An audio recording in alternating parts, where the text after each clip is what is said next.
Hello नमस्कार SC के जावा जो कैसे हैं आप सभी। तो मैं केएस नवाल आप सभी का आपके अपने परिवार एसडब्ल्यूएन परिवार पर हर स्वागत करता हूं। आशा करता हूं आप सभी अच्छे होंगे साथियों। तो प्यारे साथियों, आज आपका हम बात करने जा रहे हैं आपका कि इसमें एसएससी जीडी की जो 5 फरवरी की जो आपकी चारों शिफ्ट हुई हैं उसमें सबसे हार्ड शिफ्ट कौन सी है, सबसे इजी शिफ्ट कौन सी है, वो बच्चों के डाटा के अनुसार मैं आपको बताऊंगा। डाटा भी मैं आपको दिखाऊंगा कितना आपका बच्चों का डाटा इस प्रकार से आया है, उसको मैं आपका हम एनालिसिस में करेंगे। तो साथियों वीडियो के लास्ट तक बने रहिएगा। यदि वीडियो आपको पसंद आती है तो आप हमारे चैनल को सब्सक्राइब जरूर कीजिएगा साथियों। और दूसरी बात, आप अपनी भी राय कमेंट बॉक्स में दीजिएगा कि आपको शिफ्ट हार्ड लगी या शिफ्ट नॉर्मल लगी, ये भी आप अपनी राय जरूर दीजिए साथियों। ठीक साथियों, देखिए सबसे पहले यदि हम डाटा की बात करते हैं तो डाटा देख लीजिए।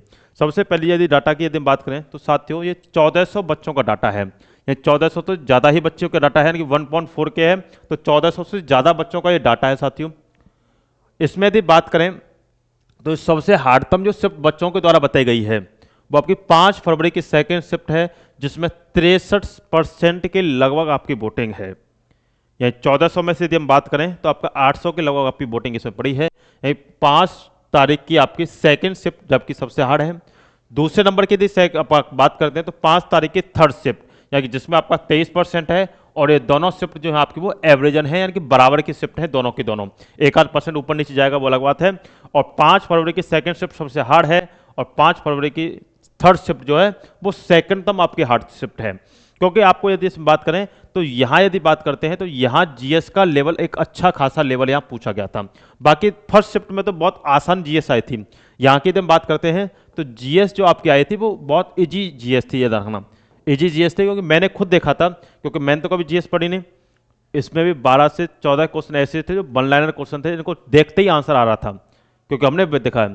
तो यहाँ जीएस का एक अच्छा पार्ट पूछा गया था और अच्छे खासी यहाँ जीएस की संख्याएं थी। बाएं यदि बात करते हैं मैथ का, तो मैथ में 4 से 5 क्वेश्चन यहाँ मॉडरेट टू हाई लेवल के आपके क्वेश्चन थे यहाँ मैथ के।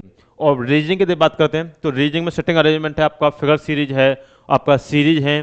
तो ये अच्छे खासे लेवल के आपके एक क्वेश्चन पूछे गए थे। तो यहाँ बच्चों को एक टाइम टेकन समय लग रहा था।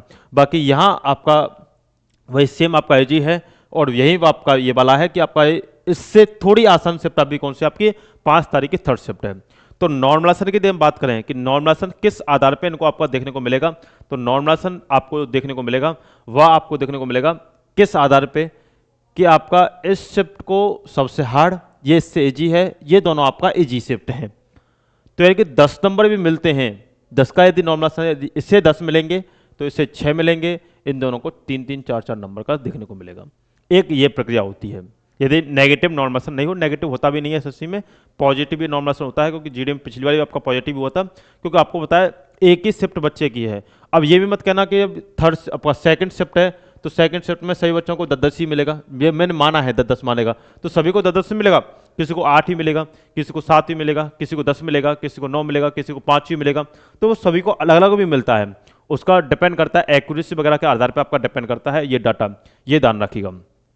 ठीक साथियों, यदि ये वीडियो यदि आपको इन्फॉर्मेटिव लगी है कि आपका बच्चों के अनुसार, आप भी अपनी राय दीजिएगा कमेंट बॉक्स में कि आपको कौन सी शिफ्ट आपको सबसे हार्ड लगी है, कौन सा क्वेश्चन आपको इसमें सबसे ज़्यादा हार्ड लगा है, इसकी भी आप अपनी राय दीजिएगा साथियों। ठीक साथियों, और बाकी देखो सेकेंड शिफ्ट में एक क्वेश्चन आपका ये वाला भी आया था कि आपका शर्ट है, डेनिम है और आपका कॉटन है, ये आपकी आई थी। तो इसका जो डायग्राम बनेगा वो साथियों आपका ये वाला डायग्राम बनेगा, क्योंकि कुछ शर्ट ऐसी होती हैं जो डेनिम की होती हैं और कुछ डेनिम की शर्ट भी होती हैं।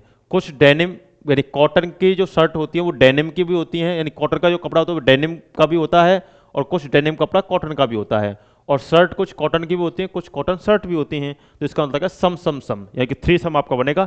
ये वाला डायग्राम साथियों आपका बनेगा इसका। ठीक साथियों, यदि वीडियो यदि आपको इन्फॉर्मेटिव लगी साथियों तो अपनी राय भी आपका कमेंट बॉक्स में दीजिएगा साथियों, और वोटिंग भी कीजिएगा ज़्यादा से ज़्यादा।